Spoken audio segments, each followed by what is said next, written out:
নমস্কার বন্ধুরা, আমি শ্রাবণী। আমি চলে এসেছি আরও একটি রেসিপি নিয়ে। চলো রেসিপিটি তাহলে একবার দেখে নিই। আজকের রেসিপি ফুলকপির ডাঁটা চচ্চড়ি। আমরা অনেক সময় ফুলকপিটা কেটে নিয়ে ফুলকপির ডাঁটাটা ফেলে দিই, কিন্তু এই ফুলকপির ডাঁটা দিয়ে খুব সুন্দর একটা চচ্চড়ি বানানো যেতে পারে। আজকে সেই রান্নাটাই তোমাদের সাথে শেয়ার করব। রেসিপিটি বানানোর জন্য ফুলকপি নিয়েছি। ফুলকপিটাকে কেটে নিয়ে ডাঁটাটাকে আলাদা করে নেব। এরপর ফুলকপির ডাঁটাটাকে একটু মোটা মোটা করে কেটে নেব। এই দেখো কেটে নিয়েছি, এইভাবে কাটতে হবে। এরপর ফুলকপির ডাঁটাটাকে একটু জল দিয়ে সেদ্ধ করতে বসিয়েছি। প্রথমে সেদ্ধ ফুলকপির ডাঁটার মধ্যে নুন দিলাম, এবার পরিমাণ মতো হলুদ দিয়ে নিলাম। হলুদ গুঁড়ো ও নুন খুব ভালো করে একটু ফুলকপির ডাঁটার সাথে মিশিয়ে নেব। এবার ফুলকপির ডাঁটাটা একটু সেদ্ধ হতে দেব।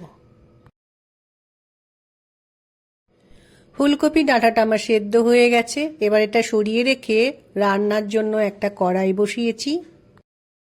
কড়াইয়ের মধ্যে প্রথমে সর্ষের তেল দিয়ে নিলাম। তেলটা গরম হয়ে গেছে। এই সময় তেলের মধ্যে বেগুন দিয়ে বেগুনটা অল্প করে ভেজে নেব।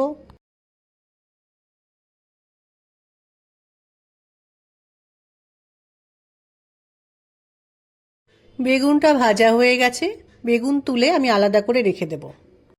বেগুন ভাজাটা তুলে রেখে কড়াইয়ে অল্প সর্ষের তেল দিয়ে নিয়েছি। তেলে কালো জিরে ফোড়ন দিলাম। কাঁচা লঙ্কা তেলের মধ্যে দিয়ে একটু ভেজে নিতে হবে। কালো জিরে ও কাঁচা লঙ্কা ভাজা হয়ে গেছে। এই সময় কেটে রাখা শিম ও গাজর তেলের মধ্যে দিয়ে একটু ভাজতে হবে।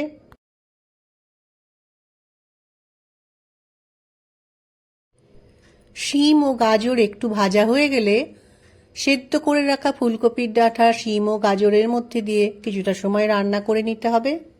ফুলকপির ডাঁটাটা প্রথমে মনে হচ্ছিল একটু হলুদ বেশি হয়ে গেছে, কিন্তু রান্না করতে করতে কালারটা বেশ সুন্দর হয়ে গেল। অল্প একটু নুন ফুলকপির ডাঁটার মধ্যে এবার দিয়ে দিলাম। সেদ্ধ করার সময় নুন দিয়েছিলাম, একটু ভেবে নুন দিতে হবে। একটু হলুদ গুঁড়ো দিলাম। নুন ও হলুদ গুঁড়োটা আবার খুব ভালোভাবে মিশিয়ে নিতে হবে।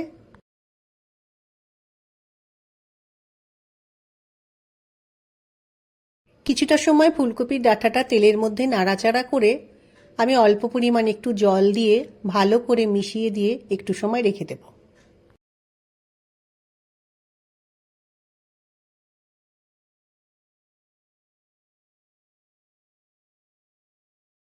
মিনিট দুয়েক রান্নাটা করে নিয়ে ভেজে রাখা বেগুন ডাঁটার মধ্যে দিয়ে দিলাম।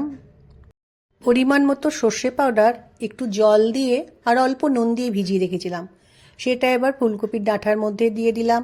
অল্প পরিমাণ চিনি দিলাম। আবারও একবার ফুলকপির ডাঁটাটাকে ভালো করে সবার সাথে মিশিয়ে নিতে হবে। সব কিছু মিশিয়ে নেওয়ার পর গ্যাসের ফ্লেমকে লো করে একটু সময় রান্নাটা হতে দিতে হবে।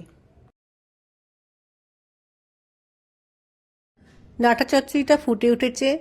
এই সময় একটু ধনেপাতা কুচি ডাঁটা চচ্চড়ির মধ্যে দিলাম ও একটু আচারের তেল দিলাম। আম তেল হয় আচারে, সেই তেল ডাঁটা চচ্চড়ির মধ্যে দিয়ে খুব ভালো করে মিশিয়ে নেব। তোমরা চাইলে এখানে কাঁচা সর্ষের তেলও ব্যবহার করতে পারো।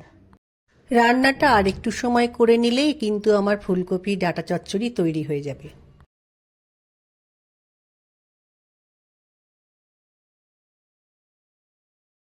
এই শীতের সময় এই গরম গরম ভাতের সাথে এরকম ফুলকপির ডাঁটা চচ্চড়ি যদি খাওয়া যায় তাহলে কিন্তু বেশ ভালো লাগে। রান্নাটা আমার হয়ে গেছে। এবার রান্নাটা আমি একটা পাত্রের মধ্যে পরিবেশন করে নিয়েছি। যারা ফুলকপি ডাঁটা চচ্চড়ি বানাওনি তারা ফুলকপির ডাঁটাটা ফেলে না দিয়ে একবার বানিয়ে দেখো, খেতে কিন্তু বেশ ভালো লাগবে। আমার আজকের রেসিপি ভালো লাগলে লাইক, শেয়ার ও সাবস্ক্রাইব করো। ভিডিওটা দেখার জন্য ধন্যবাদ। ভিডিওটা যেখানেই শেষ করছি, ফিরে আসছি আরও একটি রেসিপি নিয়ে।